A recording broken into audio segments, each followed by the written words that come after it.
Tom Swift in the Caves of Ice by Victor Appleton. Chapter 2. Andy Foger's Triplane. "Going to look for a valley of gold, eh?" remarked Ned Newton as he and Tom took seats in a little room fitted up like a den, where the young inventor frequently worked out the details of the problems that confronted him. "Where is this valley, Tom? Anywhere so I could have a chance at it?" "It's up in Alaska. Just where I don't know. But Abe Abercrombie, the old miner whom we met out in Colorado this summer, says he can find it if we circle around in the airship. So I'm going to take a chance. I'll tell you all about it. And while Tom is doing this, I will take the opportunity to more formally introduce to my new readers our hero and his friends. Tom Swift was an inventor of no little note in spite of his youth. He lived with his father, Barton Swift, who was also an inventor on the outskirts of the village of Shopton, New York State. Tom's mother was dead, and Mrs. Baggert had kept house for him and his father since he was a child. Garrett Jackson, an expert machinist, was also a member of the household, and, as has been explained, Eradicate Sampson, who took that name because, as he said, he eradicate the dirt, was also a sort of retainer. He lived in a little house on the Swift grounds and did odd jobs about the place. In the first book of the series, entitled Tom Swift and His Motorcycle, there was related how the lad became possessed of one of those speedy machines after Mr. Wakefield Damon had come to grief on it. Mr. Damon was an eccentric man who was always blessing himself some part of his anatomy or some of his possessions. After many adventures on his motorcycle, Tom Swift went through some surprising happenings with a motorboat he bought. After that, he built an airship, the Red Cloud, and later he and his father constructed a submarine in which they went under the ocean in search of sunken treasure, enduring many perils and much danger. Tom Swift's electric runabout, which he built after returning home from the submarine trip, proved to be the speediest car on the road. The experience he acquired in making this machine stood him in good stead when, as told in the 6th volume, Tom Swift and His Wireless Message, the airship in which he, Mr. Damon, and a friend of the latter's who had built the craft were wrecked on Earthquake Island. There Tom was marooned with some refugees from a wrecked steam yacht, among whom were Mr. and Mrs. Nestor, father of a girl of whom Tom thought a great deal. With parts from the wrecked airship, the youth rigged up a plant and sent wireless messages from the island. The castaways nearly lost their lives in the earthquake shocks, but a steamer summoned by Tom's wireless call arrived in time to save them, just as the island disappeared beneath the sea. In the 7th book of the series, entitled Tom Swift Among the Diamond Makers, there was related the adventures of himself and his friends when they tried to solve the mystery of Phantom Mountain. Among the castaways of Earthquake Island was a Mr. Barcoe Jenks and a Professor Ralph Parker. Mr. Jenks was a strange man and claimed to have some valuable diamonds, which he said were made by a gang of men hidden in a cave in the Rocky Mountains. Tom did not believe that the diamonds were real, but Mr. Jenks soon proved that they were.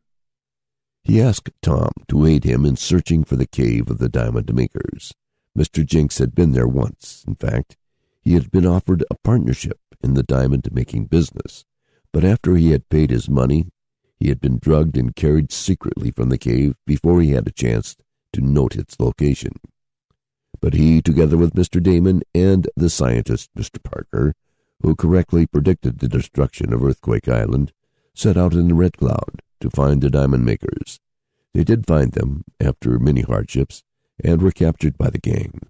How Tom and his friends escaped from the cave after they had seen diamonds made by a powerful lightning flash, and how they nearly lost their lives from the destruction of Phantom Mountain, is fully set down in the book.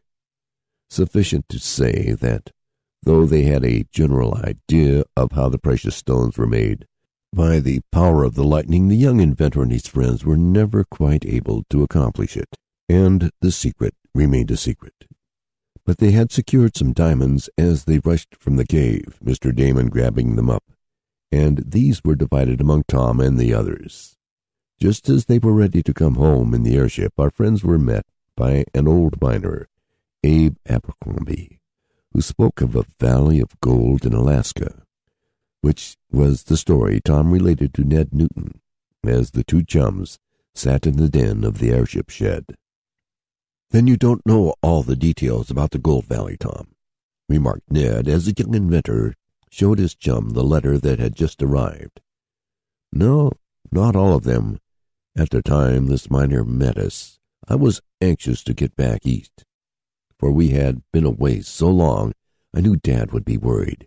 But I listened to part of Abe's story and half promised to go in partnership in his quest for gold. He was to furnish information about the Hidden Valley, and I was to supply the airship. I expect Abe to come along at any time now, and then I'll hear more particulars." "Will you go all the way in the airship?" "Well, I hadn't thought of that. I could ship it to the nearest place by rail, I suppose, and go on from there. That's a detail to be considered later. I'll talk it over with Abe." "We're going." "I don't know that even. I suppose Mr. Damon will feel slighted if I left him out, and perhaps Mr. Parker, that gloomy scientist who is always predicting terrible accidents, will be glad to go along. Then Abe may have some friends he wants to take." "By jinks! But you certainly do have swell times, Tom Swift," exclaimed Ned Newton enviously. "I wish I could go and have a try at that Valley of Gold." "Why don't you come along, Ned?" "Do you really mean it?" "Of course." "But I don't believe I could get away from the bank." "Oh, Dad and Mr. Damon could fix that. They're directors, you know. Come along. I'd be delighted to have you. Will you?" "I'll think about it, Jinks, but I sure would like to go. Do you think you can find the valley?" "Well, there's no telling. We generally do succeed in finding what we go after, even if we didn't get that diamond secret. I'm anxious to have Abe come, now, though until I got his letter, I had almost forgotten about my promise to him. But say, what's this you told me about Andy Foger making an airship? It's true, though I haven't seen it. Jake Porter was telling me about it. Andy's built a big shed in his yard, and he and some cronies of his, including Pete Bailey and Sam Snedeker, are working in there night and day. They've hired a couple of machinists, too. Mr. Foger is putting up the cash, I guess. Say, that was quite a scare you gave Andy in your monoplane one day." "Yes, the big bully. And I'd like to scare him worse. But say, do you know I'd like to get a look at his airship? I wonder what sort of a craft it is." "We can see it easily enough." "Oh. Why, the back part of the shed where he and the others are working is close to our fence. There are some holes in our fence, and if you come there, maybe you can look in." "I can't see through the side of the shed, though." "Yes, you can." "How?" "Why, there's a big window for light in the back part of it. I happened to notice it the other day. I didn't look in because I wasn't much interested, but I saw that one could peer over the top of our fence right into the shop where Andy is working. Want to try it?" Tom hesitated a moment. "Well, it seems rather an odd thing to do," he said, "but I would like to see what sort of a flying machine Andy is making, just for my own satisfaction. He may be infringing on some of my patents, and if he is, I'll stop him. Once or twice he's been sneaking around my shed here. I don't believe in sneaking, but I know he wouldn't let me in if I asked him. So I guess it's the only way. I'll go with you, Ned." "All right. We'll see if we can get a glimpse of Andy's queer shebang through the window." The two chums left Tom's shop and were soon in the yard of Ned Newton's house. As he had said, the big shed in Andy's premises came close up to the fence, and there was a window through which one might gaze. The casement did not appear to be curtained. "I'll get a ladder so we can climb up to the top of the fence and look over," spoke Ned as he and Tom went out into the yard back of his house. The fence was high up on an embankment. A little later, Tom and his chum were gazing into the shop window from the ladder. "Why, it's a triplane, a big triplane!" he exclaimed. "What's a triplane?" asked Ned, who didn't have much time to study the different types of airships. "It's one that has 3 sets of planes, one above the other. A biplane has 2 sets of planes, and a monoplane only one. Triplanes are larger, and as far as I've been able to learn, not as satisfactory as either the biplanes or monoplanes. But that's not saying Andy's won't be a success. They certainly are busy in there, though. Andy is flying around like a hen scratching for her little chickens. See anything of his cronies? Yes, Pete and Sam are hammering away. There are a couple of men, too. Yes, the machinists. Oh, I guess Andy expects great things from his airship. Have you heard what he's going to do with it, Ned? Make flights for pleasure or exhibit it? No, I haven't heard. Look out, Tom, the ladder's slipping. As Ned spoke his warning, the window of the airship shed through which they were looking was suddenly raised. The ugly face of Andy Foger peered out. He caught sight of Tom and Ned. Get away from there, you spies, he yelled. Get away from there, Tom Swift. You're trying to steal some of my ideas. Get away, or I'll make you. Sam, bring me my gun. Pete, go tell my father to come here. I'll show Ned Newton and Tom Swift they can't bother me. Andy was dancing about in a rage. His two cronies crowded behind him to the window just as the ladder on which Tom and Ned were standing slipped along the fence.